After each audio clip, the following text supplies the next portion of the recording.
Hey guys, how's it going? TechFix here. Hope you're doing well. Recently, OnePlus released a brand new mid-range smartphone called the OnePlus Nord, as well as new OnePlus Buds, which are wireless earphones, and they did this through an entire event that was in Augmented Reality.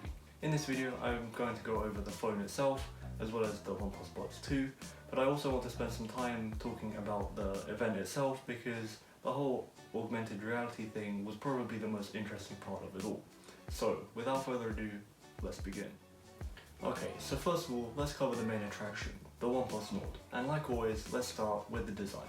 The OnePlus Nord is a pretty standard looking 2020 budget Android smartphone with a 6.4-inch edge-to-edge display with a hole punch cutout, as well as a glass back with an array of 4 cameras.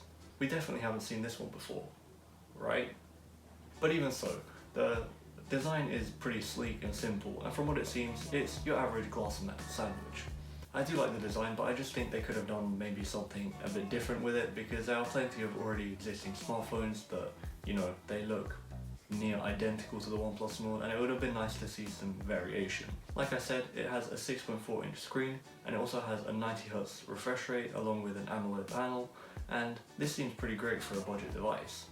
OnePlus is of course known for making pretty snappy and responsive displays with high refresh rates in order to keep the experience pretty smooth. Talking about snappy and responsive, the OnePlus Nord has the Snapdragon 765G chip inside of it, along with 12GB of RAM, and although the chip isn't the most recent one, it still offers 5G, meaning that for longevity it should be a great device, and it's not a drastically fast processor, but it's good enough for general usage, and it should keep the experience pretty smooth. Now, most other budget smartphones probably stop about here when it comes to offering a polished experience, as they would probably end up neglecting other features like the camera or the software in order to save money, but not OnePlus. Like I said before, the OnePlus Nord has a quad camera setup on the rear, but it also has 2 cameras on the front in the pill-shaped cutout, meaning that there's a total of 6 cameras. On the back there is a 48 megapixel main camera with optical image stabilization, or OIS for short, an 8 megapixel 119 degrees ultra wide camera, a 2 megapixel macro camera, and a 5 megapixel depth sensor.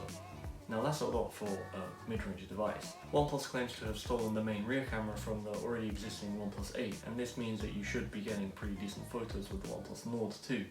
And they also say that there's a nightscape mode for taking shots in the dark. On the front there is a 32 megapixel standard camera, as well as an 8 megapixel ultra wide camera for taking extra wide group selfie shots as well, which I think is pretty useful.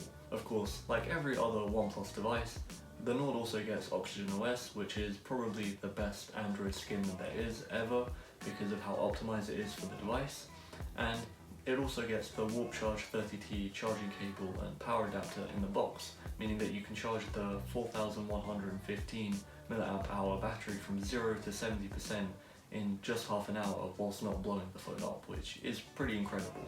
I must say that all of this in a budget device is great, and to be honest, I was shocked when I found out that it only starts at £379 here in the UK, and that's for the 128GB model. That's the same as €399, 399 US dollars, or about 34,210 rupees in India. The availability, however, is pretty limited, as it's not available in the US, but it's available in India and most European countries, and here in the UK I know that it will be available from the 4th of August. When you compare it to something like the iPhone SE, you're definitely getting more for the price in terms of cameras and display, and if you prefer Android over iOS, I think it's probably one of the best options if you want to get a cheap, affordable phone.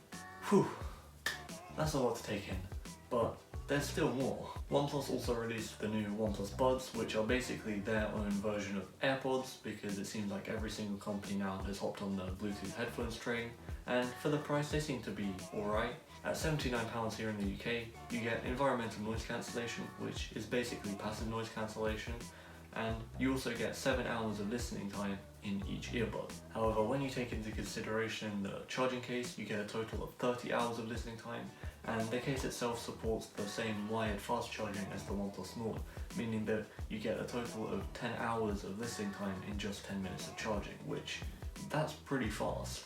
The OnePlus Buds also come in 3 colours, white, a grey and a Nord blue, I like all of the colours apart from that Nord blue, purely because when open it looks like a Happy Meal toy for some reason. Don't ask me why, but it just does. But anyhow, I think that they're probably going to be a great option for people who are getting the OnePlus Nord and want some wireless earbuds to go with it, at again, a pretty low cost.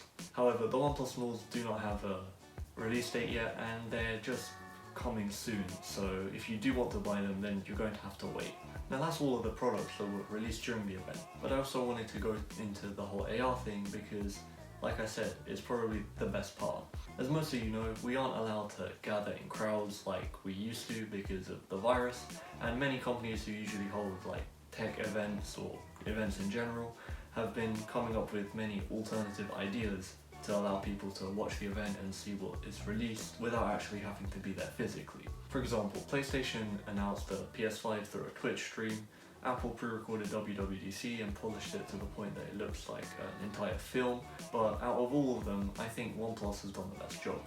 To release their products, OnePlus did their event through a dedicated OnePlus Nord app which could be downloaded, and it meant that everyone could experience the event like they were there themselves and could actually hold the phone and see the phone themselves.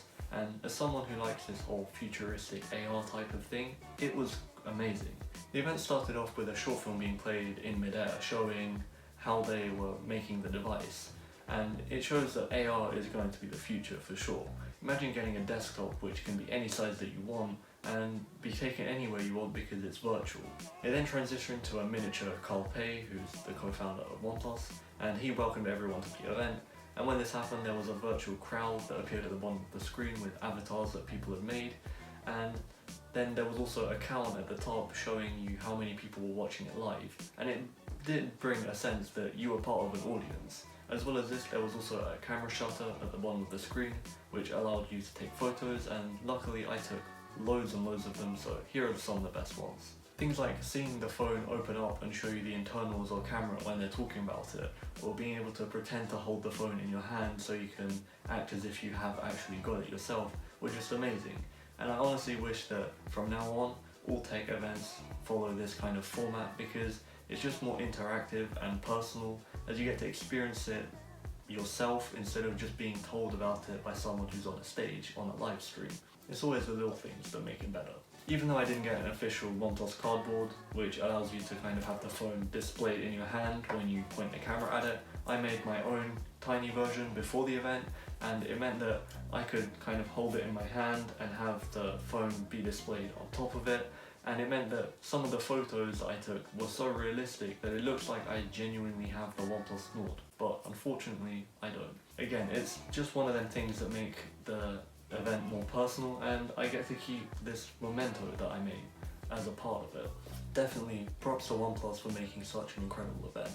So yeah, that's about it. If you enjoyed the video, be sure to give it a thumbs up and make sure to subscribe since we're nearly at 200, if not already at 200 subscribers by the time of seeing this, and I would appreciate it a lot because you guys are the reason why the channel keeps going, so thank you. This is TechSpecs here, and I'll see you guys next time. Peace.